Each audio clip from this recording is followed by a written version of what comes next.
It's Tuesday, January 5th, 2016. I'm Rim. I'm Scott. And this is Geek Nights. Tonight, we're back with games. Let's do this. So we had our traditional New Year's party. One of our friends, someone always kind of bites that bullet to host everyone we know at a giant party every year. And in keeping with our sort of tradition, what we pretty much do at these parties is play games, and then at like 11:45, 11:50, someone's like, "Hey guys, it's almost the new year." And then at like 11:58, we're like, "Oh right, yeah," and everyone kind of stands there looking at their cell phones.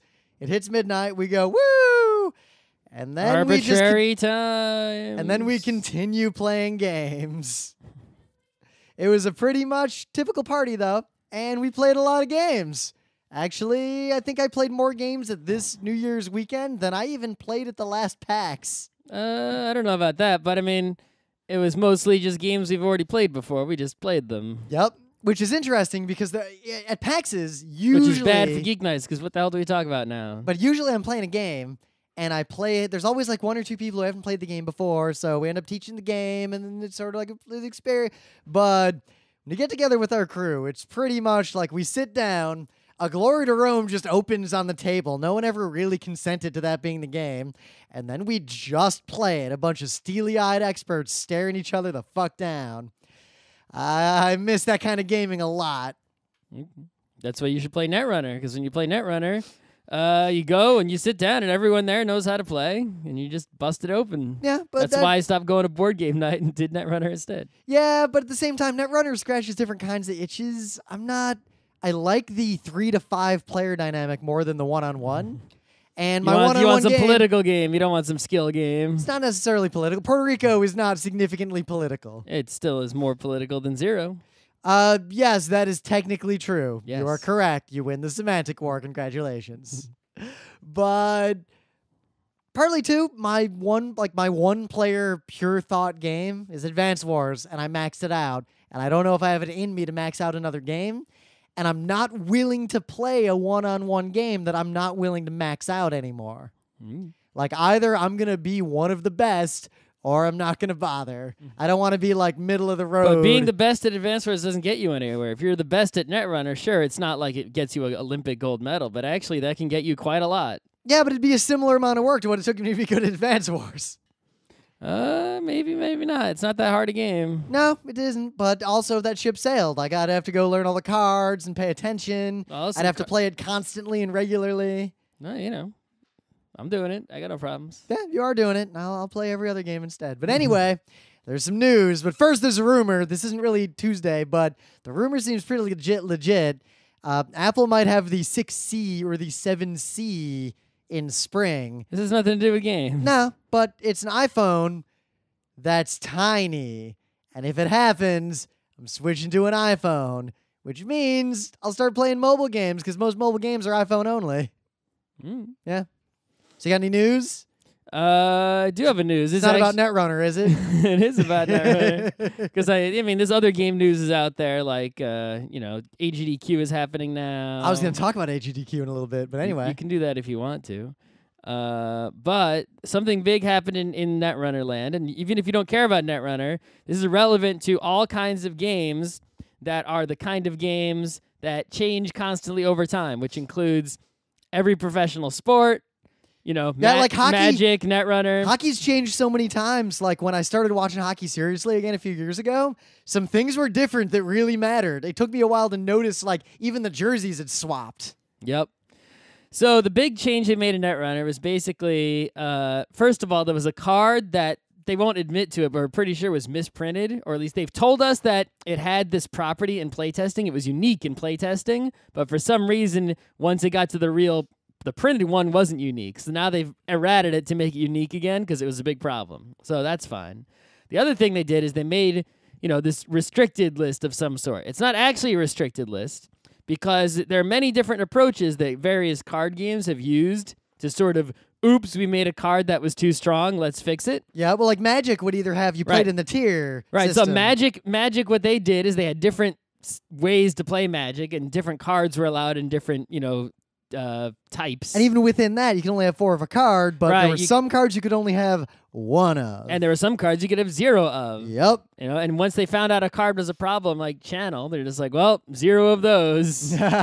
Not allowed to use that card anymore. Channel Fireball, Mox Emerald, Right. Black Lotus, Demonic Tutor, Just- 1-turn win. They would just ban, right? Yeah. So in other games, so for example, in the Game of Thrones card game, which is the first LCG, which is what Netrunner is, what they did is they made a restricted list. So I don't know exactly how it works, but the general gist is you can have this card in your deck, but if you do, you can't have any of those cards. And if you have those cards, you can't have these. So basically, this broke up nasty combos. Like, there were broken combos, but the cards that made up the combos weren't individually broken. They were just fine as long as you didn't combo them. So it'd be like, you can have Channel as long as you don't have any of these, you know, disintegrates or fireballs or any X cost spell in your, to go with it.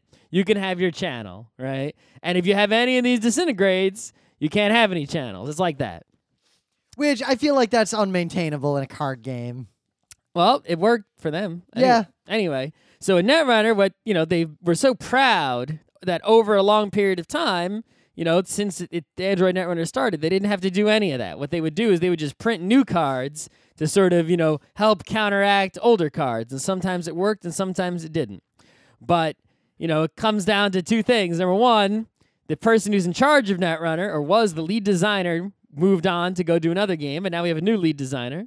So they're making different decisions. And 2, over the course of, multiple years of Netrunner play and looking at the statistics, which the, new lead designer and old lead designer both did, they've seen that they're, for a living card game, the whole point of Netrunner, the reason I've been able to play it for so long, because they keep putting out new cards and the game keeps changing, right? It's not, you don't see people like having such this huge community in world championships around a game that doesn't freaking change ever, right? It's like if we were playing Settlers. Yeah, except chess. And Scrabble. Chess. But people are just obsessed with it, right? But it's so boring. Go has not changed since there was a time back in medieval times they had the rule to balance the fact that one color was more strong than the other color. Okay, well, let's talk. All right, so chess, Go. What happens there is even though the game itself doesn't change over time, the game is so big that people still haven't figured it out yet. True. That is true. Right? I mean, tic-tac-toe, the scene died once someone figured out the optimal It's like opening. baseball hasn't changed that much, but people keep getting better at baseball. If you just had the Netrunner core set, people would max it out, and then it would come down to luck because the game isn't, as big. There isn't as much to improve. There's a limit to how, it's like, well, we've discovered the best possible deck and the best possible way to play, and now it just comes down to shuffling the cards. You need to keep adding more cards, or changing the cards around or to keep make it the game interesting. like chess, where it's so deep that people will continually come up with novel ways to play parts of the game. There aren't that many novel ways to play because, a lot of cards are just like mathematically obviously better than... Granted, arguably, there aren't that many novel ways to play chess. I've been reading studies of like of current strategy. Front halves of chess games are not evolving in any significant way among human players. Not now, but what if you're playing chess in the 40s or the 30s or the 1800s? It seems like in the late 80s, it started to solidify. Right, like so, really it took a long hard. time, but maybe this will hurt chess, the fact that it's not I think it advancing. actually will, because it's hit this point where it seems like games are getting longer because players get beyond the point a human could even have like a reasonable state of the game. So Netrunner, which is a big game but isn't quite as big as chess. Not quite. Well, I mean, in terms of depth, room to grow as a player and advance over time, right? You need new cards to come out to shake things up. But despite new cards coming out, if you look, certain things are just like, in every single, like certain things are not changing over time. There are certain cards that were in 100% of the the top decks at the World Championships. It's like fantasy and football. 100% of the teams have like one of 3 quarterbacks. Right, exactly. 100%, in other cards, it was like 80% of decks, regardless of which deck they were playing, all had this card in it. 100%, regardless of what, had this card in it. And sometimes it's okay that they all have this card, right? So, and there's a really basic card like Sure Gamble, which is just the basic money card that's in the core set. It makes sense that everyone has that in their deck. Because it's a sure thing. I mean, it makes sense that 90% of their decks would have this, really basic thing in it, right? But there are certain other cards that, don't. there's no. It's like, why is the same exact ice in every deck, and because everyone's using that one, none of these other ice are getting used at all. We printed all these cards and no one is using them ever because this one exists. There are other problems where it's like, well, we'd really, right, there's a card that lets you break any code gate that's 3 or less, for free, for 0, free. And it's a core set card. It's like this key thing. And it's even easy to break. You can boost it a little bit and even break things that are 4 for free. So this really hurts them because it's like they want to make all kinds of interesting code gate ice, and nobody is using any of these. Nobody who's winning is using any code gate ice. It doesn't matter if there's 0, 1, 2, or 3, or even 4. They're just not using any of these cards. So it's like it's restricting their game design. Like we can't print any new cards that fit in these holes because no one will use them because that card exists. And you might think like, oh, maybe the meta would sort it out, but no, because the cost to having that card in your deck is basically 0, but the cost of having a bunch of ice that's really easily broken through by that card completely wrecks you if someone has the card. So it only works out if someone happens to not play that card. Right. So imagine if there's a card that will totally wreck you if you play. It's like it totally wrecks 20 different cards. So people stop playing those 20 different cards because they'll just get wrecked. And now people stop playing the card that wrecks those 20 cards also. But people still won't play any of the cards that play. Basically, none of those cards are getting played at all. So what they did is they came up with this thing, which is the NAPD Most Wanted list. So any card that's on the list, basically, if you know the rules of Netrunner, basically reduces your influence total by 1, but not below 1. Even if it's in your faction already, in which case it'd be like if, for those of you who've never played, if in Magic the Gathering, you could only have one color in your deck, and then you could have up to 15 points worth of other colors. Right, but now there's your green deck, but this really powerful OP green card is still going to cost you a point, even though you're green, and normally it would cost you 0 points. So there's a bunch of cards on the list. There's a bunch of cards that aren't on the list that maybe should or should not be. But it's really going to shake things up in quite an interesting way. Yeah, it is. And a lot of, the stagnation, hopefully, or some people are just taking the decks that were the top and just sort of removing a few cards, so that they can basically get 90% of the power they had before with the same idea. And maybe that's all that'll happen. But, the fact that they've shown that they're going to do this means that, well, if they don't see the statistics change, if they still see the same decks winning over and over, they're going to push it even further, right? And, they want the game to it's supposed to be a living game, like Living Greyhawk. They want it to constantly they want to see lots of changes over time. They don't want to see the game stagnate. And the interesting thing is, as much as we talk about analyzing games and game design, with a game like this, it is feasible to figure out ahead of time, if this will work or what changes you make will affect the game. But practically, it is not. It is not feasible for a company to put the resources required to do the kind of playtesting and analysis that would tell them whether or not these changes will affect the meta or not. Mm-hmm. So you pretty much just got to throw it out there with an educated guess and see what happens. Mm-hmm. So in other news, an auspicious Kickstarter launched today on the 5th of January, the Burning Wheel Codex. 2016, should have been 2015 to get an extra 5 in there. Yeah, I mean, I guess you could have waited until May 5th, 2055. So he loves those dates. They have a lot of the same number. It already met its goal. It met its goal immediately because it's Burning Wheel.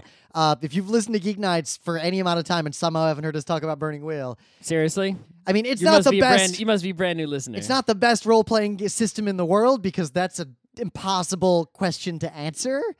But it is one of the best. If you want to play a serious, hardcore fantasy role-playing game, this should be the first place you look. It's the best medieval, gritty fantasy role-playing system in the world, in my opinion. If you want medieval, gritty. If you want other kinds of medieval or other kinds of gritty, or you don't want medieval or gritty. It's also fantasy. Yeah, fantasy, medieval, gritty. You want those? You want to have those 3 things. Burning Wheel does it. Also, if you want your uncle to hate you. Burning Wheel's the game where you want your uncle to hate you. Yep. But Burning Wheel went through, there were a lot of editions of it, and then there was, the gold edition was the gold standard. Like, that was Burning Wheel. First there was Burning Wheel, then there was revised, and then there was gold. It's like, all right, we fixed most, 90% of the problems. We rejiggered, we streamlined. Burning Wheel Gold is the one you should play. But and Burning Wheel Gold is still the one you should play. It is. But Gold came out, but there was a lot of other material in Burning Wheel that came out in the revised era. And even before, like the Monster Man, the monstrous compendium or whatever is pre-revised. The Adventure Burner, the Blossoms Are Falling, a lot of these extra books were in the revised era, right? So it's like, same thing with D&D. It's like you have your second edition, the complete Paladin, and then third edition comes out and like, well, I guess I'm throwing on my complete Paladin also, because that's useless now. So I didn't actually look at exactly what all is included in this, but basically the Kickstarter is, hey, if you want to buy the Burning Wheel Gold book, you can get it real cheap, and you can get the Codex, which is basically going to be the equivalent of, you have your D&D books, and then next to them, you have all those brown books, like the Complete Guide to Elves. Right, so basically, what happened was, things like we're talking D&D second things edition. like the Adventure Burner and the Magic Burner had short print runs, weren't reprinted, weren't kept in print, and there was a high demand for them. And Luke has his reasons for not printing them, probably because they go with revised. He's thinks that they're flawed. He didn't right. So in the Burning Wheel Codex, which goes with Burning Wheel Gold, you get rules for magic, rules for monsters. Commentary, quote, all the things that were in Adventure Burner, Monsters, all the things. A companion to the Burning Wheel Gold system, including additional life has magic and rules commentary, because we know Luke, and I'm sure that Luke, if he had his druthers, would be happy to rewrite the rules of Burning Wheel to make all the clarifications necessary, but in reality, no one is going to do that. It is easier to write commentary and errata than it is to rewrite rules. Right. So take it from someone who's been reading a lot of rules to games, because we're doing a panel on writing rules for games at PAX South. If you want to play some Burning Wheel, this is something you probably want, especially if you already play some Burning Wheel. Yeah. Also, seriously, it's $50 to get the Codex hardcover and Burning Wheel Gold hardcover. Oh, if you already have Burning Wheel Gold, how much does it cost to get the Codex? $25. That's real cheap. Yeah, but D&D costs more than $50, guys. I know, right? So this is your chance to buy some Burning Wheels if you don't have it already. So the other thing, kind of just, it's not really news. I mean, AGDQ is happening, I assume. If you don't, it's games done quick or and awesome when I games first done looked quick. at the schedule, usually in the past 2 or 3 years when I've looked at the schedule, I found games and things on the schedule that I definitely want to see that. This time I looked at the schedule and there was only a few things I wanted to see, but I'm bored at work. I tune in, and every time I tune in, it's something I want to see, even though I didn't saw it on the schedule. Well, you're like, and had no okay, interest. Disney's Aladdin. Why do I care about a 17-minute run of Disney's Aladdin? Whoa! Well, when I saw that Aladdin run, I was like, damn, son. You see through the Matrix on that crap. Plus, it was real funny watching all the cutscenes. The craziest one that I watched so far was the Necrodancer one. I can't even. I went back and watched sections again. I can't imagine how he was making the decisions he was making that quickly. He was doing APM shit like you do in an RTS. The thing I don't understand is how someone could dedicate so much of their life to just playing Necrodancer and not get bored of it and want to keep doing it and perfecting and honing, their Necrodancer blade to be so freaking sharp. It's like, really? Wow, that's dedication that I do not have. I couldn't even play the game for more than a little while. I did that with Advance Wars. We know people who have done that with Counter-Strike. Most people pick a small number of games. But that's not nearly as grueling in the physical taxing area as Necrodancer. Yeah, Necrodancer is especially on the mode he's playing. Yeah, he's playing on a mode where basically one hit kills you. You can't touch gold or you die. You can only ever have a dagger. You have to hit something on every single beat no matter what. Yep. If you ever don't hit the button, dig the wrong way, or anything, death. The game developers themselves, if you put the game in the mode that this dude played, they pop up a warning. It says they're pretty sure this is impossible. Yeah, they're like, there's no way. They thought it was impossible. When and Spooty Biscuit, I don't know what to tell you, but good God.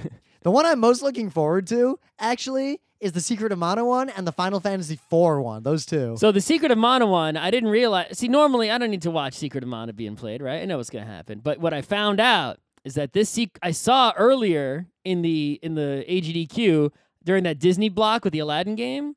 The guy was playing Goof Troop, and I was like, what the I don't give a shit, right? It's like, it looks like some combination of Lolo and something else, only this Goofy and this Max. I played that game. Anyway, but the guy was playing with 2 SNES controllers, and he was only one person. Yeah. Playing a co-op game. And you know what? That same guy is doing the Secret of Mana run. Yeah, any percent, 1P2C. One player, 2 controller. That is why I have to see the Secret of Mana run. Oh, Scott, right after that, it's only 25 minutes, is Turtles in Time 1P2C. Whoa, 1P2C is serious biz. But anyway, yeah, that's going to be exciting because of the 1P2C. Yep, and there's some classics here, like the Mario 2 in 15 minutes. Well, you got to see the Super Metroid every time, no matter what. Yeah, because that's always crazy.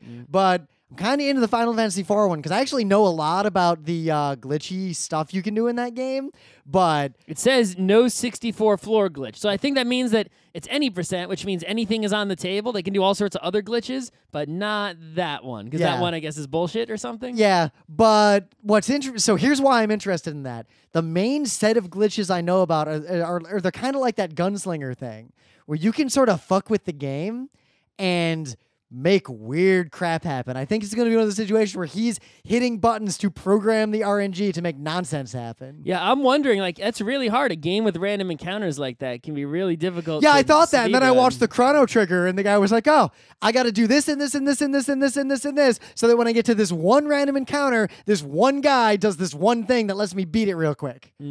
I also watched them play D&D Shadow over Mystara today. Oh. No deaths. What? Well, I guess, yeah, it's AGDQ. He did not die. And so you know what it is? game. You know what you said? How could someone dedicate their life to that? AGDQ, if you are that person, if you have decided to dedicate your life to like Goof Troop or Super Monkey Ball, this is your time to shine. And all of us who cannot do such a thing will watch upon you and honor you and heaps praise upon you. The honor is deserved. My field of fucks has overfloweth.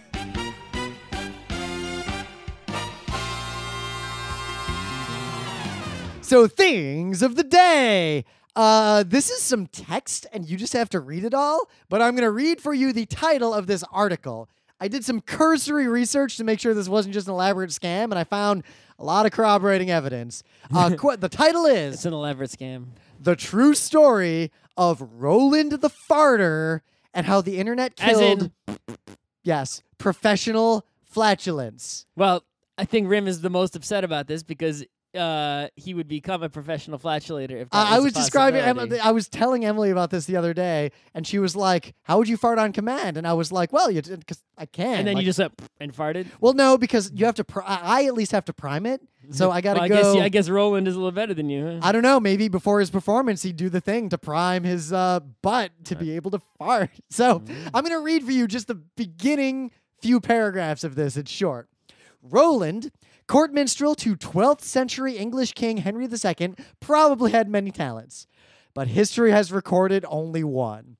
Referred to variously as Roland le Sauce, Roland le Farter, Roland le Petoir, and Roland the Farter, Roland really had one job in the court. Every Christmas, during the court's riotous pageant, he performed a dance that ended with, quote, one jump, one whistle, and one fart, executed simultaneously. For this, Roland was gifted a manor house in Hemingstone, Suffolk, and more than 100 acres of land. Listen, in the medieval times, they didn't have no Netflix, all right? So basically, this article talks about the real talent of farting on command, which was part of the repertoire of the equivalent of Gleeman from ye olden times, leading up to this black and white photograph from the late 1800s of a man performing flatulence at the Moulin Rouge Theater, and how actually this art continued until the early 1900s. So, yeah, this is quite a wild ride, this article. Oh, and there are people who still do this. Mr. Methane, apparently, is the current sort of well-known world fart dude. Okay. And here's a picture of him farting on a birthday cake, I guess. I guess he's trying to light those candles up.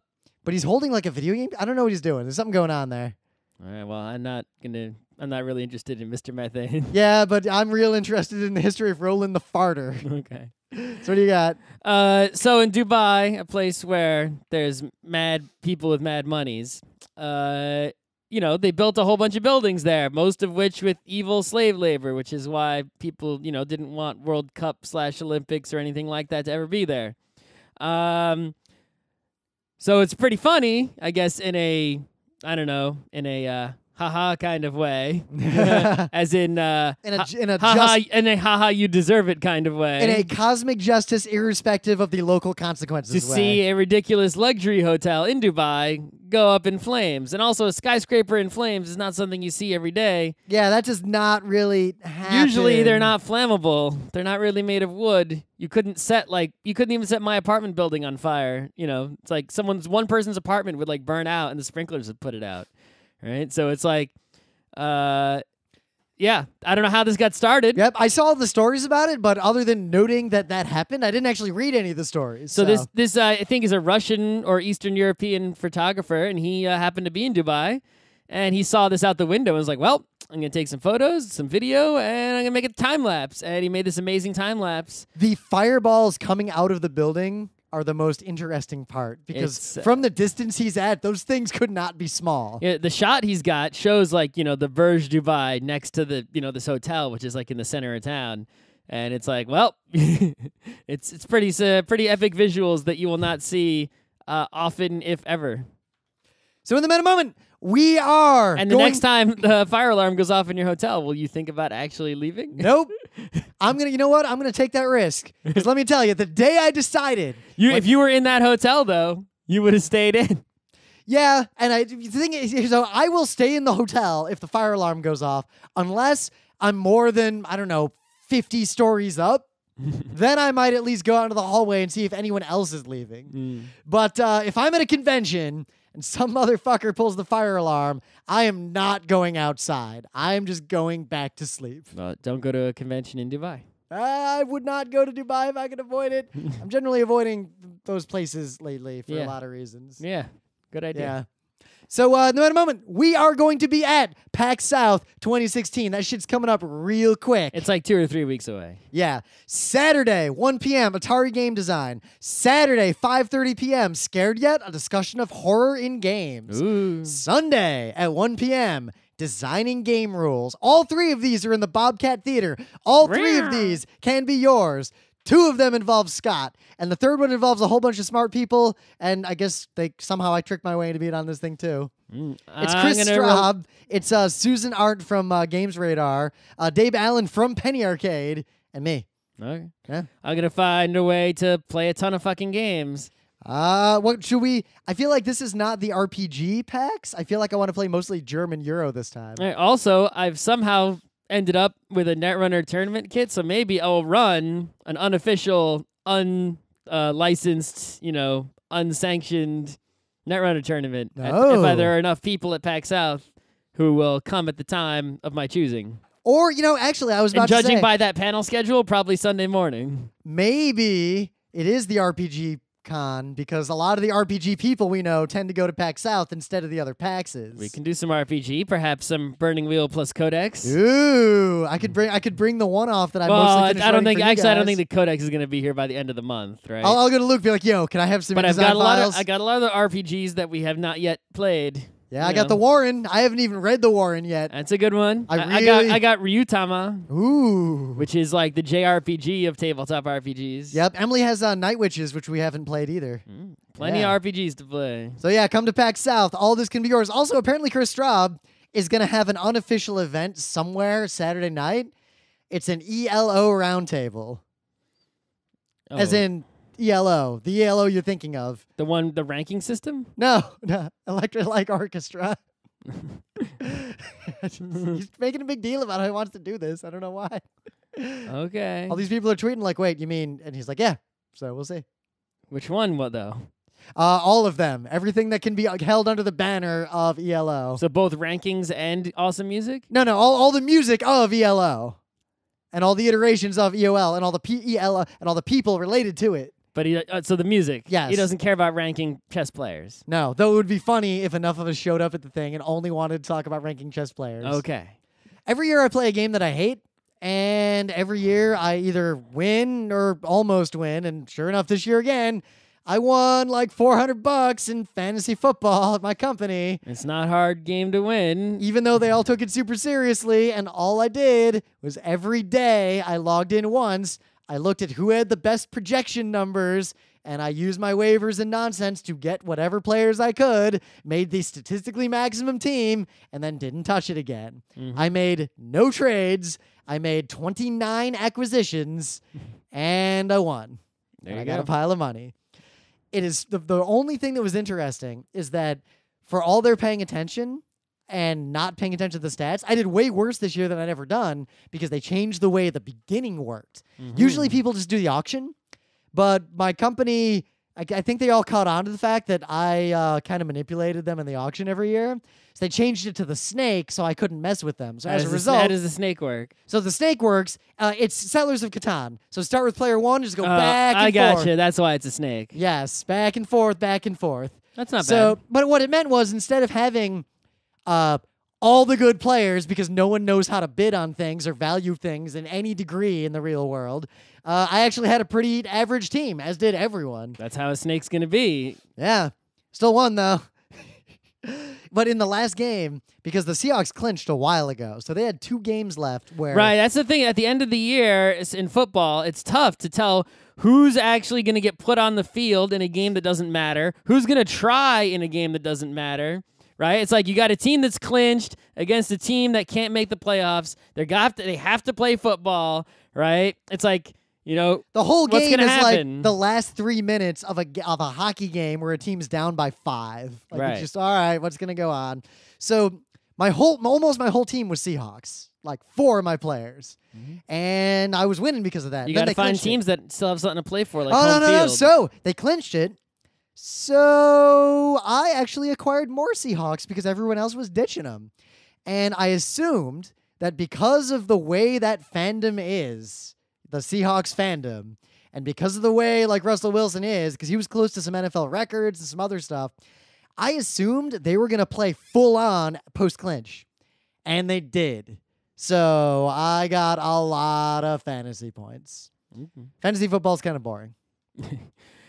Yeah, I mean, despite being on break for a long time, I played a bunch of games, but Rim didn't really play any of the games that I played. I played a ton of games, but we played a lot of games that we had already played and already talked about on GeekNights before. Yep, and I don't have a lot new. Well, it's interesting though because like Towerfall, I have watched I've been seeing tons of people who are gamers or not that much into gaming be introduced to Towerfall. I've seen different people teach it to them in different ways, introduce it to them in different ways. I've seen pretty much the full scope, and while I have a lot to say about that, I'm pretty much going to pull all that into our learning games panel that we're going to do probably at PAX East. Because I love... We already did an episode on that game. Yeah, but that game was very instructive for me because it's one of the few times I have seen a relatively simple game like that taught and introduced by many different people to many different other people, seen some players go through the progression through mastery, other players drop it immediately because they hate it. Who got into it, who didn't get into it, was some surprising trends actually appeared. So Towerfall was interesting in that regard. Also, I really like it, and I'm really good at it now. So one of the games that I played that Rim didn't play is something that was really cheap in the Steam sale called Risk of Rain. I'm not sure why it's called that. Rain like the reign of Alexander the Great? No, rain like All right. water falling from the sky. I think I own it. I just haven't played it. Maybe. So I didn't know what the game was, but I'd heard of it a bunch. It was one of those popular indie games. It was super cheap. So I'm like, I got nothing to do. I'm home. I'm not working. Let's relax with a nice game. So this game is a platforming, shooting, roguelike game. So you get put on this partially procedurally generated map. You're a little tiny dude. You have guns. You can have there's 4 different moves. One of the moves, you use all 4 trigger buttons to do your moves, right? So it's like R2 is your regular attack. Then you got like 2 special attacks. Usually one of them is like hits a bunch of guys, and shoots through them. And one of them sort of is like a slow but single power shot. And then everyone has sort of a movement defensive kind of move. So depending on the character you choose, these moves are slightly different. You know, and the defensive move will be like, you know, like the ninja guy sort of puts smoke on himself and can be, invisible for a little while. Not the basic guy just runs really fast and can sort of do a roll and a flip to get out of the way. You know, stuff like that. There's one guy who puts a shield up, right? He's like a riot trooper. And you're this little tiny guy. You go around this platformy map, left and right, up and down ladders, jumping from platforms, killing bad guys. And when you kill bad guys, they spit out XP and gold. And one really good thing the game does is that XP and gold just comes right to you. You don't got to go over there and get it. You don't got to collect it. You don't got to do shit. You just kill Good job, guys. And then, there's stuff around, like, treasure chests and items to buy with gold and stuff just lying on the ground. So should I play it? Is it fun? It's like a roguelike, and it's highly skill-based, right? These bad guys have certain attack patterns, and you can figure out ways to kill them from relative safety. You level up, you get more powerful, you get more items. Mostly the items are what make you more powerful. Leveling up doesn't do much at all. And as you level up, bad guys get more dangerous, and you're trying to get to the exit of a level. To get to the exit, you have to activate this teleporter.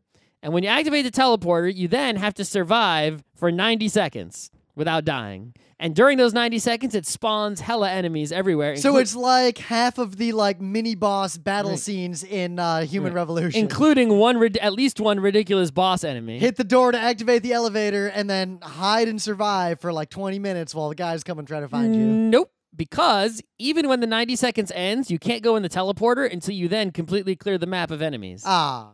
Then you go in the teleporter to go to the next level. So, I guess you just keep doing that. I got on easy mode, I was able to get to 5 or 6 levels through, and it didn't end really. So I'm not sure if there is an end.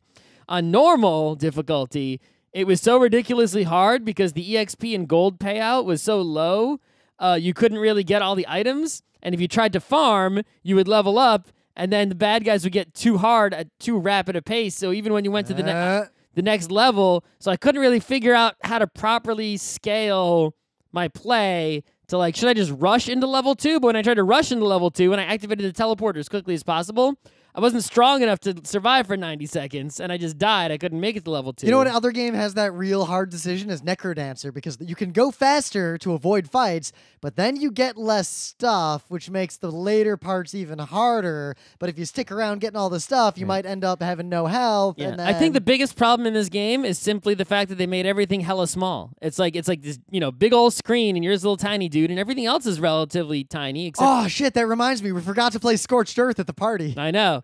Everything's hella tiny, and it's you can't really... A lot of times I died, it's just because I would be stuck in a mess of bad guys, and it's well, I can't really see what the fuck's going on in there, can I?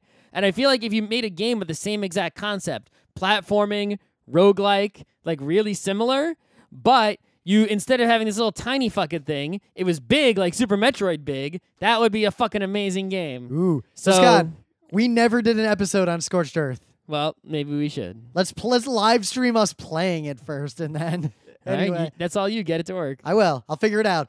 My worry is that with Scorched Earth, we're gonna play it on a modern resolution. That game's made for a 320 by 200. We'll play it at 640 by 480. No, let's play it at 800 by 600. Let's play it on Let's play it on your iPad in Retina, pixel versus pixel across a sea desert.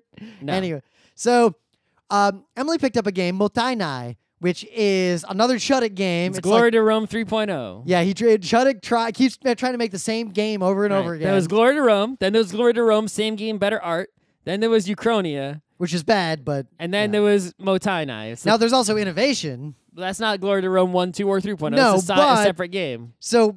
I didn't play Mottainai yet, but I read the rules. Emily played it. Scott played it. I played it 1 or 2 times. And a bunch of our board gamer friends played it 100 times and got obsessed with Not it over the 100 weekend. times, but they played it a lot. They played got it a hooked lot. on it and played it. They played it all night. And the thing is, this isn't a full review now, but what's interesting about it is that it's designed for 2 or 3 players.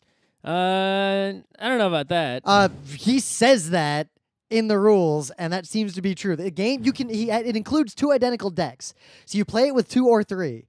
If you want to play with 4 or 5, you put in a second deck. You shuffle the second identical deck in, and the game takes 7 times longer. It didn't take 7 times longer when you played with 2 Well, you're decks. also supposed to, according to the rules, increase the count that ends the game by 1. By 1, that didn't make it last longer at all. Well, you only played one game. Everyone else played a lot more games. I played it twice. And yeah, so, I mean, I'm not that into Glory to Rome. I'm even less into Mottainai. It's a game where, like, the game ended so rapidly. Both times I played, the game ended, like, right before my turn. And it was just like I had maybe 2-3 turns, and the game was over. There really wasn't anything to do. Which is interesting. I see it like a distilled version of Glory to Rome, of you play that kind of game, but instead of a lot of diffuse decisions that culminate into a machine, it's what can I do in a few turns based on what everyone else is doing. It's deeply reactive, which is a lot like innovation. Yeah, but it's like, but I mean, a game where you have, you know, all this stuff to, like, you know, usually when you play a board game, it's like, it doesn't have to be long, but it's like you want to, you know, you start with nothing. You want to build a little machine, and then you want to crank that machine 1 or 2 times, and you sort of see who built the best machine. In this, it's like turn 1, play some stuff. Turn 2, get a little bit more stuff. If you're lucky, turn 3, maybe score some points, and it's over. You know what it's almost more like? It's almost more like Dominion, and everyone looks at it and says, go! And then whoever says, I got it, wins. It's like I made so few decisions in each game. And each one was devastating. And it's like there really weren't, you know, a lot of choices. It wasn't very interesting choices that I made either. It was sort of like, well, I got my hand. I'll do the best I can do with the hand I've got. And okay, the end. And it's just like, that was really deeply unsatisfying. But at the same time, if the game went on longer, it might have, you know, been just as good as Glory to Rome, where it's like, okay, I can build a little thing, get some stuff going on, do some cranking. See, that's it. Glory to Rome has a long crank cycle, and this has more of the like immediate decision, short crank factor matters. But there, you don't even crank. It's like, you know, like almost nothing happened. The game ended. Yeah, exactly. Well, I really don't understand why people like it. So interviewing our friends who are gamers who played the shit out of it at the party, their sentiments were that 1, none of them had that problem except you. Okay. And 2, that it was satisfying because it was so quick. Once you had some fluency in the game, you could just bang the game out in 15 minutes, be done, and have had a short, satisfying experience and move on. It was definitely short. It wasn't satisfying. But the reason why I think you hate it, because I hate innovation, and I love Glory to Rome. You're okay with Glory to Rome, and you also hate innovation right alongside me. Yeah, innovation's this bad game is Glory to Rome X innovation in a lot of ways. I didn't really see the innovation aspect in it. No, in the sense that Glory to Rome, because there's so many more actions and your influence is a little more diffuse, you don't need to know all the cards in the game and what they do to play pretty competently Glory to Rome. You need to know what a few of the big ones do, and otherwise you can kind of just wing it. You don't even need to pay that much attention to the buildings other people are building. Except for, again, one thing I did like about Mottainai that I don't like about Glory to Rome is that in Mottainai you're actually taking freaking turns. In Glory to Rome, everyone plays simultaneously. You can't really pay too much attention to what everyone else is. Yeah, but it's like, you know, in Mottainai you can perfectly follow everything that everyone's doing because they're all taking turns one at a time. Right? So it's like, aha, I can see what the hell's going on here. Well, I guess in terms of the puzzle feel, like watching people play, the brain feel of the game reminds me of One Night Ultimate Werewolf, where there's a huge setup, then everyone looks at their stuff, stares at each other for a while, and then makes a few moves. The other problem is that, you know, modern game design, you know, with things like Ticket to Ride, is all about on your turn, you do something small, and the turns go around really quickly. Mottainai sort of undoes that and goes back to a really old school design where one person does a whole ton of shit on their turn, and then you sit during everyone else's turn doing fuck all. But that waiting and being pissed off. But that gets around the problem you just said you had with Glory to Rome, where everyone acts simultaneously, so it's hard to keep track of what they're all doing. Because this game, because there's so few decisions... But I think the ideal would be you still take turns, but you do a little bit on your turn and take a lot more turns. That's a modern design that's more enjoyable. Because this game's less waiting. But the game's only 15 minutes. How much waiting could it have been? You spent more time waiting in that Hansa game. I'm saying most of the game was waiting. My turn took like a few seconds, and the rest of the 15 minutes was waiting. I only got like 3 turns. And you spend most of that turn, when other people are taking their turns, watching everything they're doing and reconstructing the model of how the game's gonna play out in your head. I like more shorter turns than few long turns. Anyway, we assumed you wouldn't like the game based on its lineage. I'm going to play it a whole bunch, 2 or 3 player, and we'll have a review once I fully grok it, because I do not grok it enough to speak to whether it's actually good or bad. But the overwhelming sentiment of our friends was that it was good, except Scott. We played actually a bunch of LAN Party Rocket League because our friends had 2 PS4s. Big time. I mean, Rocket League is a great game. The only reason I stopped playing it like every freaking day is because of the matchmaking problem. Yep. So I couldn't get a game where either A, there was someone who just dominated me and I was useless, or B, I was the best and it was pointless to play because no one was competing with me. It is interesting how heavily that skill gulf factor. And even at this party where we had a LAN, air hockey problem, big time. Yep, but if I was on a team, it won. I just put the ball in whenever I wanted to. Yep, but then you weren't playing, and the rest of us played, and the games were closer. But there was a pretty good, like me and Adam and Alex. Well, Adam has played it because he has it. He's similar You've played skill. it. Yeah, you and Adam played it about as much as each other. Yep. Alex had played it a little bit as well. But he also was pretty good. I've seen him play it on Steam. I've seen his Jay name was come pretty up. dangerous. Jay Yeah, well, actually, they played a lot, right? So Yeah. they were like 1 or 2 tiers above you, Yeah, they were. right? So That's why I started. Well, strategy aside, but it is interesting that even when there's skill gulfs, when you're playing with friends in the same building and next to each other, it's pretty fun, even when one player is kind of dominant. Just be like, there's this moment where Scott like made this beautiful pass, and like we saw that the ball was gonna go in, and we saw a defender like jump to be ready to go after it, and then we hear ah in the other room as we see them barely miss the ball. Right. It's like it's still fun. It's just it's like because it's just disappointing when there's the air hockey problem. It's like. If we play some Street Fighter, me and Rim, it's like I'm better at Street Fighter and I'll win, and it'll still be kind of fun. What? But No, it's like not playing Street Fighter between the two of us is not fun at all. I barely get a hit in. It's not even. There's no contest. well, maybe it's not fun for you. Yeah, it's fun for you to just decide when to end me. But at least, in Rocket League, it's even more fun than that because you have this team aspect where even though I'm dominating, because I'm played it only because I played it more hours than everyone else. We got to put Scott on a team with other, 2 bad people against a more moderately competent not team. for any other reason. I still have to depend on the other people on my team. It's like I can't score and defend the goal at the same time. And when I was forced to go down and try to score, it's like people were scoring goals on us because I couldn't also defend. I could just try to get down there as fast as I could, and sometimes I could, but sometimes I couldn't. What was really cool, though, was that everyone who sat down... I'm not like a god of Rocket League. I'm just... But like a lot of our friends... played it more than everyone else, so I was slightly better enough that I could, reliably... A lot of our friends had never played it before. Mm. And when we set it up and had it going just 3-on-3... people just kept playing. It was like, people were having a lot of fun, even when they were on the team that you were crushing. Like, everyone was just like super into it the whole time, which is very telling to the fun of Rocket League. Rocket really League is a very fun. well-designed game. I was trying to like give people advice and like help them out with like the little bit of knowledge that I have. Like, don't waste your boost just going on the ground. You just flip and keep your car in between the ball and the net, right?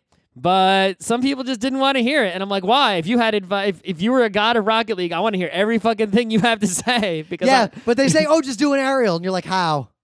Well, I would, I could, if they were actually there, I could ask them like, hey, so, when should I hold the stick back now? Or when do I push the boost? How much do I, Though, as an I could aside get those here, questions answered. So we were doing all this on PS4s. I had my laptops. I was just playing Rocket League on my laptop. I just joined the game. So I had a private screen. How high can you put the settings on your laptop? It looked fine. I turned off the dynamic shadows, and it pretty much looked great. I got an X230. Like, it's got a Core i7 in it. That integrated video is no slouch. The integrated video is the biggest slouch. Yeah, but it's Intel's good integrated video. I don't know. There's no such thing, first of all. And Scott, that laptop can play Counter-Strike just fine. Like, that's not... I mean, like, I have the settings all the way up at home, so it's like if I, it's well, like... and why? Who it didn't need to be all the way up, because the resolution of that monitor is like 13 whatever. It's not 10. It's not the most high-resolution laptop. I'm just saying. But... we were using PS4s, and... I don't like the PS4 controller. I mean, it's not awful, but I still don't like the stupid D-pad. Oh, yeah, I guess I didn't have to deal with that, because I was using my Xbox controller. Yeah, if you're using... But in Rocket League, I didn't have to use the D-pad, so it wasn't really a problem. But in games where the D-pad came into play, it was a problem. But the PS4 is pretty inferior to an HD PC, because for one... it's super inferior. Do you know how many times someone would be playing like Towerfall in one room, and then someone else joins Rocket League in the other room, but then they log in on the controller, and it happened to have been logged into the other room before, so it stops the other game and ruins it. And that happened back and forth the entire party. For some reason, the PS4, like if you join a game of Towerfall, it's like, whoa, whoa, whoa, whoa. You can't just play. You got to make an account and do all this nonsense. On an HDPC, you just plug 4 controllers in and hit start, and it just works. The PS4 has way too much overhead in it. Not to mention someone. So Pete, there were like 3 or 4 people who had PlayStation accounts, right? Because they had to own the game to play it. Yep. Right. So they all, some of them owned it and some of them didn't. I don't know, but it's like you'd go to one PS4 and you'd log in as Phil. And you go to the other PS4, and if someone logged in as Phil on that one to play a game Phil owned, then you'd get logged out completely of the other PS4. And it's like, what the hell? I can log into my Steam account on a whole bunch of computers as long as I legit log in. And as long as they're not playing the exact same game at the same time, Steam is like, all right, you logged in, it's you. You typed in your Steam Guard, one-time code and everything.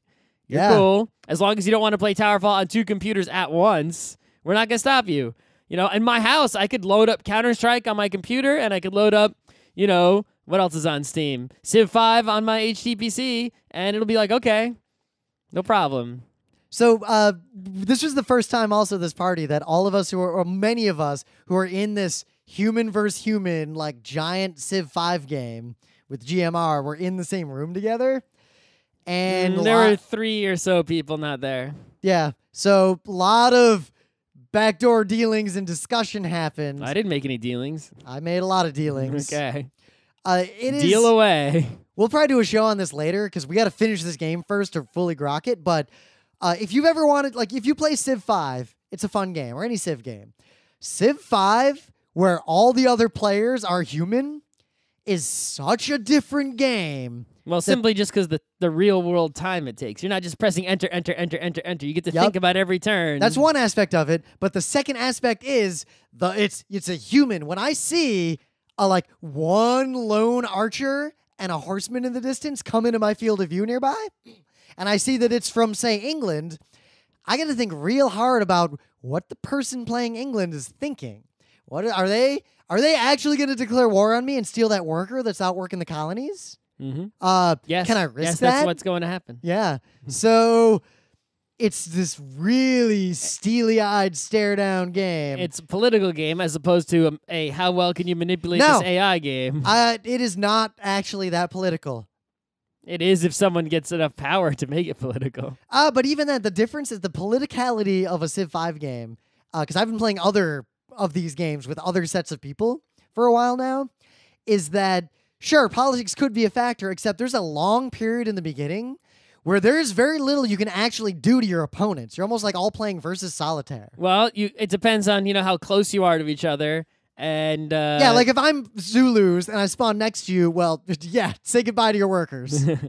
But it's, even if you want to be political, there's the second element of power differentials might be rapidly divergent based on critical decisions that get made along the way. Right. Well, that's just, I'm obviously haven't played Civ nearly as much as everyone else because I only played it, So there's a few players who have played way less than you, so. Okay, but it's like, so obviously I fully expect in short order, it's like I'm keeping up as much as I can and I'm doing better than I usually do because I have a whole plenty of time to think about each turn and micromanage some things. I would normally just press enter a whole bunch of times. Like I'm trying, there was a science and I switched things up to get that science one turn earlier, which made a big difference actually. Whereas normally I would have just pressed enter it one more time to get it, So things like that, but still, I fully expect like someone to stroll on up with like a tank while I still have like while I have a musket. Right? I'm worried about that because China's on an island by itself, just quietly accumulating science and building an empire. Yeah, you're gonna sail a trireme past, and it's like, well, there's gonna be a frigate. Yep, it's like, well, all right, destroyers, missiles coming over the ocean. Right, I fully expect that to happen, and in which case we can just stop the game and declare that person the winner. Right? There's no reason to spend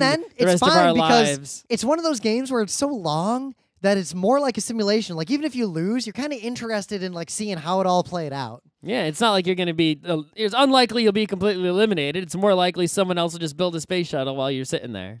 But the other thing that's interesting is that when you play against AIs, the only way to make it even a reasonably interesting game is to put the AIs basically to put the difficulty level of Civ way, way, way up. Yeah, see, that's how much I suck, because I can't beat them when the difficulty is way up. Yeah, well, I can't even to a degree when you get too high because I can't even beat it on anything above, like, Prince. Like, Prince is hard. Really? Yeah. King, when I play a Civ 5 game on King, I assume I'm going to win no matter what, and it's just a matter of how. King is a little bit tough. So all the difficulty does not make the AI smarter. All it does makes is them give stronger. the AI crazy bonuses. Like, they get like twice as much happiness. Yeah, see, like, I don't know like how to optimize and build really efficiently. I don't know like the build paths, just like in StarCraft. Same thing happens in StarCraft, even though it's real time, right? Is where like I'll be building as fast as I can. Like I didn't study Scott, you the don't know best way to. You don't know the build paths in Advance Wars. Right, so it's like I'll just be doing my thing, and then suddenly it's like I got a little Zergy, and here comes a whole bunch of tanks. It's like, what the fuck? How did they have 10 tanks? I'm still building like my first Hydralisk. But here's a nice difference. The AI for you might actually be harder than humans in that regard, because when we're playing against a human, I've had the same number of turns as Scott, and I'm playing by the same rules.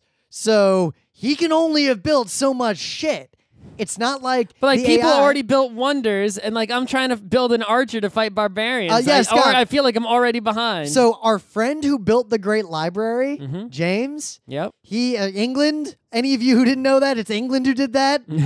They're not listening. Yeah, you know what Scott Johnson said? He said it best. We all know what happened to the Great Library. That's right.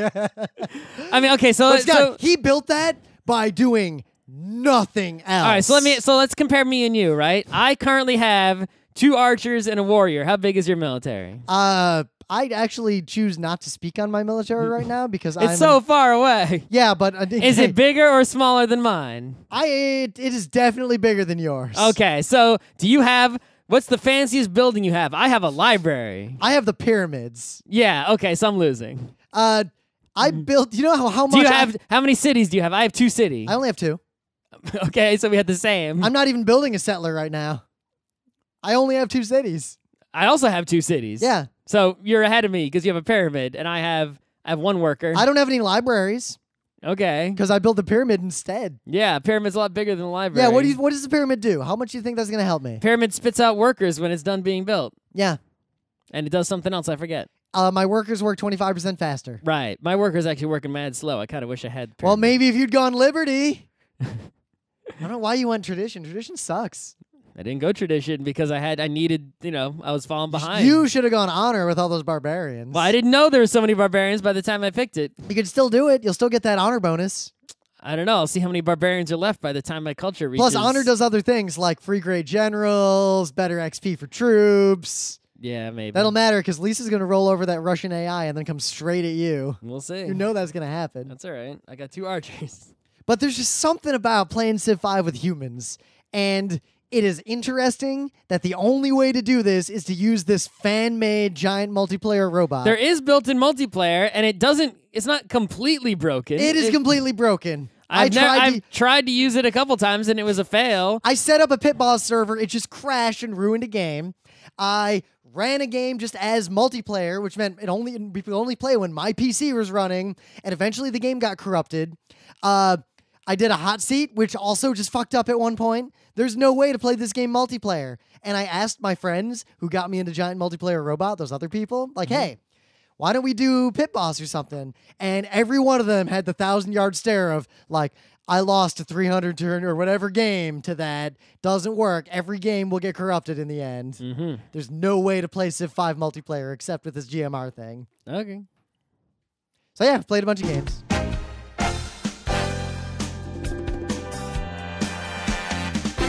This has been Geek Nights with Rim and Scott. Special thanks to DJ Pretzel for the opening music, Kat Lee for web design, and Brando K for the logos. Be sure to visit our website at frontrowcrew.com for show notes, discussion, news, and more. Remember, Geek Nights is not 1, but 4 different shows. Sci-Tech Mondays, Gaming Tuesdays, Anime Comic Wednesdays, and Indiscriminate Thursdays. Geek Nights is distributed under a Creative Commons Attribution 3.0 license. Geek Nights is recorded live with no studio and no audience. But unlike those other late shows, it's actually recorded at night.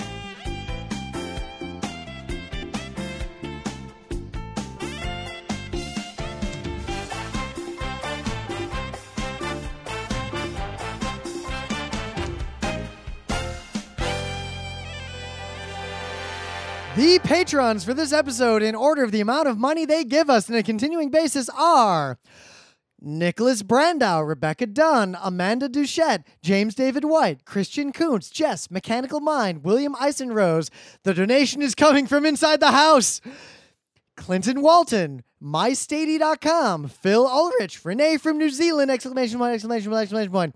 Robert Lee, Ryan Perrin, Drew Openlander, Rare Lavelle, Brian Cedrone, Rochelle Mantanona, Finn Eric Solverod, Rim Eats Poop, Kinetic Man, Aaron Cerise, Chris Midkiff, Chris Knox, Flame Darkfire, Samuel Cordery, Daniel Redmond, Chris Haddad, Doug Schneider, Sean Klein, Chris Reimer, and Thomas Hahn. I know there have been a few scant updates to the Patreon. I've trickled a little bits in along the way, but more Rims Rants are coming. We're finally back from the holidays. We had a lot of weddings and sickness and travel and everything. We're actually not doing a show on Thursday because more stuff came up, but there's a lot of updates. So for one, we're going to give you guys, the patrons at least, a bunch of sort of pre-warning about the panels we're doing at PAX East, MagFest, ZenkaiCon, and a few other conventions upcoming, because we have that information. It's just not public yet, so you guys will know. Two, the Utena stuff, all the rest of the new equipment I bought has arrived, so I'm actually this week doing a little bit of test video, and if everything goes smoothly, on Sunday, Scott's coming over, and we're going to finally fully resume GeekNights Presents Utena. All that new pre-production has been largely completed, so we might be able to crank these things out pretty quick once we get the ball rolling. So otherwise, stay tuned. There'll be some Rims Rants and things coming, and I leave you with one of the most wonderful things I have ever found, and I don't think this requires any explanation. Go, go, go. Go, go, go, go. Gotta go fast. Gotta go fast. Gotta go faster, faster, faster, faster, faster. Moving at speed of sound, make tracks. Quickest hedgehog around. Got ourselves a situation, stuck in a new location. Without any explanation. No time for relaxation. Don't blink, don't think. Just go, go, go, go, go, go, go, go, go, go. Na na, na na na na na, na na, na na na. Sonic, he's on the run. Sonic, he's number one. Sonic, he's coming next. So watch out for Sonic X. Gotta go fast. Sonic, gotta go fast. Sonic, gotta go faster, faster, faster, faster, faster. Go, go, go, go. Go, go, go, go, go. Moving at speed of sound. Quickest hedgehog around. Got ourselves a situation, stuck in a new location without any explanation. No time for relaxation. Don't wait. Don't think. Just go, go, go, go, go, go, go, go.